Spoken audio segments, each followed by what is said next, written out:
El Ministerio Internacional Nueva Vida en Cristo presenta Momentos de Reflexión, un mensaje para su vida diaria, con el pastor Misael Ocampo Rivera.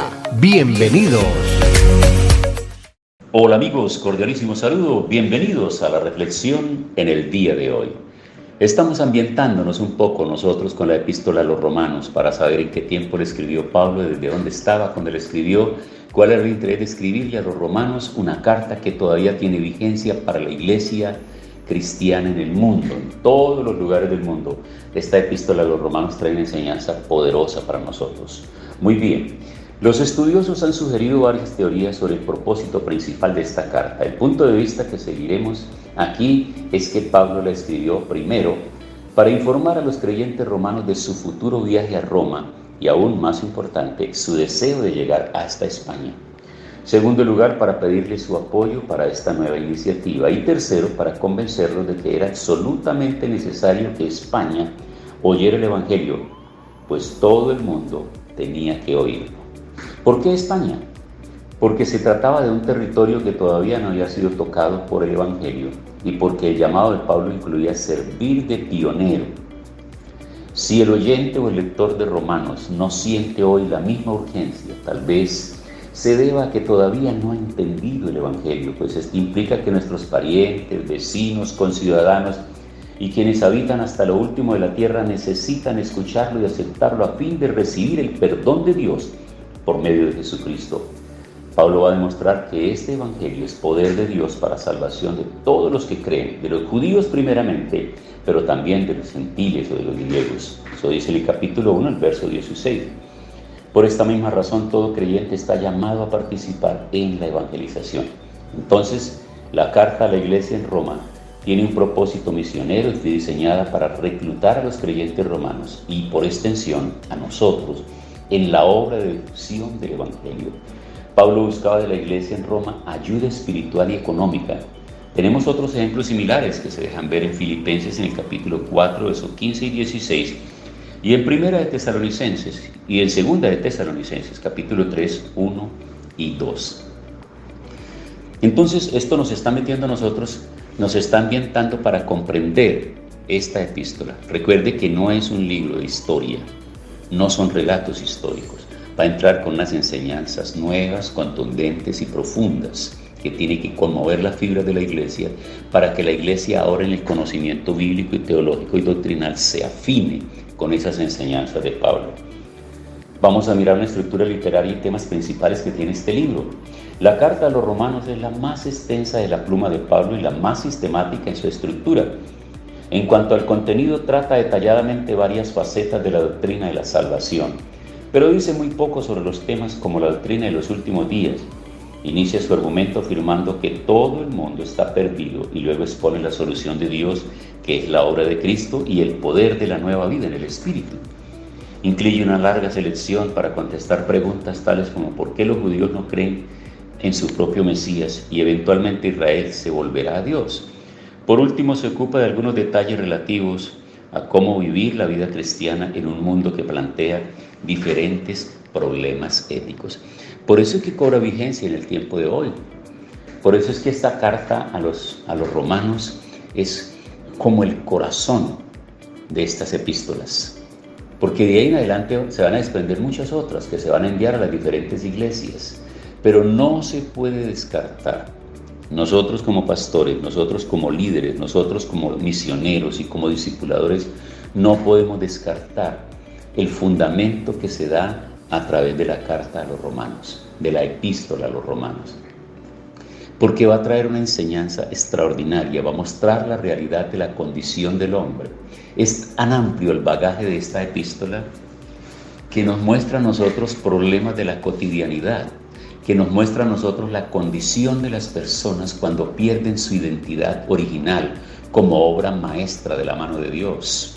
Cuando te metes en el capítulo 1 y empiezas a mirar desde el verso 18 en adelante, te vas a dar cuenta que muchas de las cosas que hoy están haciendo carrera en el mundo y que están mostrando una realidad de vida completamente ajena a la natural, a aquella que por naturaleza se conoce, Y cuando las personas empiezan a tener conflictos consigo mismo para identificarse y aceptar quiénes son, cómo fueron hechos y cómo nacieron, precisamente el apóstol Pablo, tocando en ese primer capítulo, habla de esa problemática y explica claramente cuál es el origen, cuáles son las consecuencias y las razones por las cuales las personas entran en ese conflicto consigo mismo y no se aceptan como son y como han nacido, sino que quieren es tener un consenso y una aceptación social, lo que la sociedad diga que ellos son. Mira, ¿cuánto tiempo? Recuerde que se escribió antes de la mitad, por ahí más o menos en promedio de la mitad del primer siglo de la era cristiana, y estamos en el siglo XXI. Así que no estamos hablando de un problema nuevo, así que no estamos hablando de cosas que se hayan inventado en este último tiempo, no. Eso ha venido a lo largo de la humanidad. Y mucho antes, cuando tú miras el Antiguo Testamento, te das cuenta que mucho antes ha habido conflictos de identidad de la obra maestra hecha por la mano poderosa de Dios.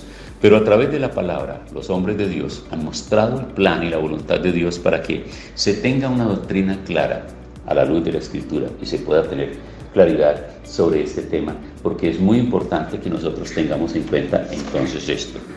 Bueno, los eruditos en estos temas de estudio dicen que es muy importante que se inicien estos estudios versículo por versículo, porque como no existe una forma de poder tomar un párrafo como en un relato histórico donde se pueda resumir, decir quién es el personaje, decir cuál es el lugar, decir cuáles son las características del lugar o de la persona. Aquí lo ideal al estudiar estas epístolas, cada una de ellas, es tomar versículo por versículo para que nos venga a nosotros llevando a entender cada cosa que se quiere decir.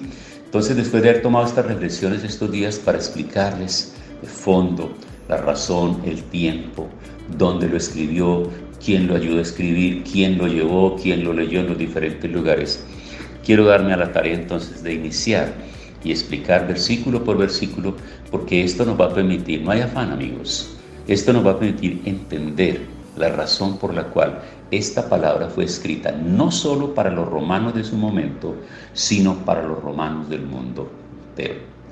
A todos aquellos que se consideran romanos, para todos aquellos que han sido alcanzados por el mensaje del Evangelio, para todos aquellos que han sido rotulados y colocan en su casa, ahí en la puerta de su casa, dice: yo soy apostólico y romano.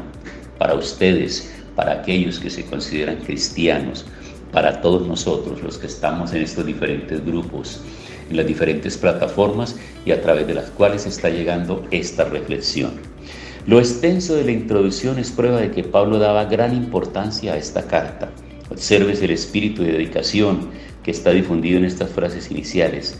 Adviértase también cuán rápido es el paso de un pensamiento a otro. En el versículo 1:1, ¿quién es el escritor? Y la palabra traducida por siervo significa en realidad esclavo.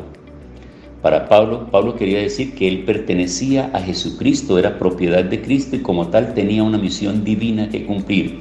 Su llamado a ser apóstol llegó con toda claridad desde Damasco, Hechos capítulo 9, versículo 15. Lo vimos, lo analizamos y lo tuvimos muy en cuenta. Entonces coloque pausa ahí, si tiene su Biblia abierta, en el capítulo 1 de Romanos, porque hemos iniciado con el versículo 1.